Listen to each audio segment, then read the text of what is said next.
میرے پاس ایک خاتون آئی، کہنے لگی کہ 50,000 روپیہ قرض لیا تھا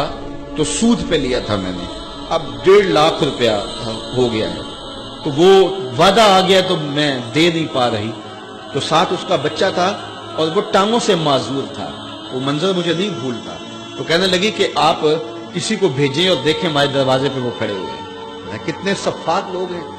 تو آپ نے کسی مجبوری کے تحت لیا ہوگا، تو کہنے لگی ہاں میں نے بیٹی کی شادی کرنی تھی،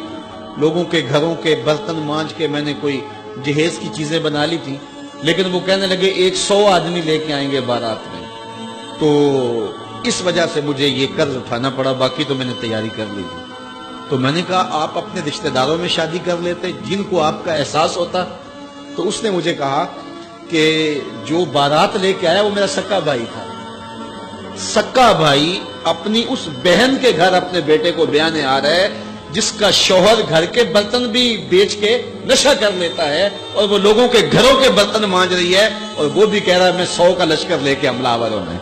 اسے نہ شرم آئی نہ حیا آیا، اور اس نے لوگوں کے جو ہے وہ برتن مانج کر کے جہیز بنایا، پھر سود پر رقم اٹھائی اور پھر اس نے ان کی 100 کے لشکر کی دعوت کی،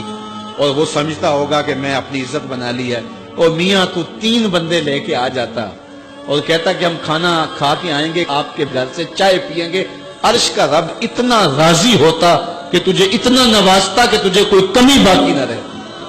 لیکن غریب بھی غریب پہ ظلم کر رہا ہے، امیر بھی امیر پہ ظلم کر رہا ہے، تو یہ رسمیں ختم ہونی چاہیے، اور یہ دنیا میں کسی خطے میں یہ بیماری نہیں ہے سوائے بر صغیر کے، اور وہ کیا؟ یہ جہیز، کہ باپ ساری زندگی کماتا رہتا ہے اور بیٹی کو دیتا ہے، پھر دوسری بیٹے کے لیے کماتا ہے، پھر تیسری بیٹی کے لیے کماتا ہے،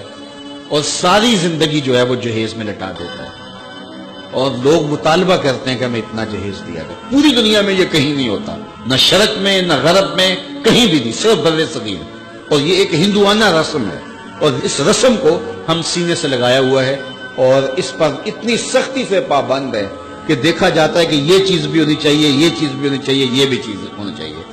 جہیز کی باقاعدہ اشیاء ملتی ہیں، اور باقاعدہ جو ہے اس کے مطالبے، اس کی لسٹیں ہوتی ہیں کہ یہ ہمیں دیا جائے۔ بھلا کوئی جہیز سے بھی امیر ہوا ہے اور اس کے مسائل دور ہوئے ہیں؟ یہ بھی مانگنے کا ایک طریقہ ہے، اور پوری دنیا کے اوپر میں نے عرض کیا کہیں نہیں ہوتا، اور اسلام میں تو اس کی گنجائش ہی نہیں ہے۔ تحفہ آپ دے سکتے ہیں، لیکن وہ بھی ایک جو ہے وہ مخصوص دائرہ ہے، لیکن جب یہ سلسلہ ایک مرض بن جائے تو اس وقت اس سے بھی ان حالات کے اندر آپ کو گریز کرنا چاہیے، اور اس مصیبت سے بھی جان چھڑانی چاہیے کہ جو ہے وہ 1000 کا لشکر لے کر بیٹی والوں کے گھر حملہ آور ہوتے ہیں، کس نام پہ، کس وجہ سے، اور وہ لوگوں سے قرض اٹھاتے پھرتے ہیں، اور اس کے لیے ظاہر ہے جو بیٹیوں کے ماں باپ ہیں ان کے لیے اس کے خلاف جہاد کرنا بہت مشکل ہوگا۔ مشکل اس لیے ہوگا کہ لوگ کہیں گے یہ دینے کے لیے کہہ رہے ہیں، اور بیٹے والے جب مطالبہ کریں گے، بیٹی کو ایسے کوئی قبول نہیں کرتا، تو اگر کوئی جہیز کے بغیر بیٹی کا نکاح کرنا چاہے تو کون قبول کرے گا؟ اس کے لیے سب سے اہم ذمہ داری جو ہے وہ بیٹوں والوں کی ہے کہ وہ عزم کریں، میں نوجوانوں سے بھی مخاطب ہوں کہ وہ عزم کریں کہ ہم جب بھی مانگیں گے پیشانی سجدے میں رکھ کے اللہ سے مانگیں گے، اور ہم اپنے ہاتھوں پر اللہ کی دی ہوئی طاقت پہ بھروسہ کریں گے، خود کمائیں گے، سنگلاخ چٹانوں سے بھی اپنی ضرورت کو نکالیں گے، کسی غریب کی بیٹی سے یا امیر کی بیٹی سے جہیز نہیں مانگیں گے۔